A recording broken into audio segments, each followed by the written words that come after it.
Hello welcome to cooking and வாங்க சமையலட்டிக்கு போகலாம். இன்றைக்கி பார்க்க போகிற ரெசிபி ரத்தம் அதிகமாக ஊறுறதுக்காக, ரத்தம் அதிகரிக்கிறதுக்காக நம்ம ஆட்டு ஈரல் இன்றைக்கி சுடுவது எப்படின்னு பார்க்கலாம்.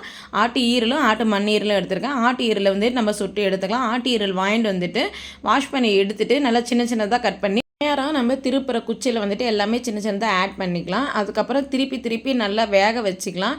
நல்லா எல்லா பக்கமே வேகிற மாதிரி நம்ம வந்துட்டு அனல் வந்துட்டு கம்மியாக அதிகமாக வந்துட்டு நீங்கள் வச்சுக்கோங்க.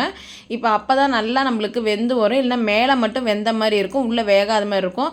அதுக்கப்புறம் நல்லா வெந்ததுக்கப்புறம் கொஞ்சம் கொஞ்சமாக நம்ம நவுத்தி விட்டு நடுவுலேயும் வேகிற மாதிரி பண்ணிக்கலாம். ஏன்னா அந்த ஜாயிண்டாக இருக்கிற இடத்துல வேகாத மாதிரி இருக்கும். அவ்வளோதான், சிம்பிள் அண்ட் ஈஸியாக நம்ம வந்து பார்த்திங்கன்னா ஆட்டு ஈரல் சுட்டாச்சு.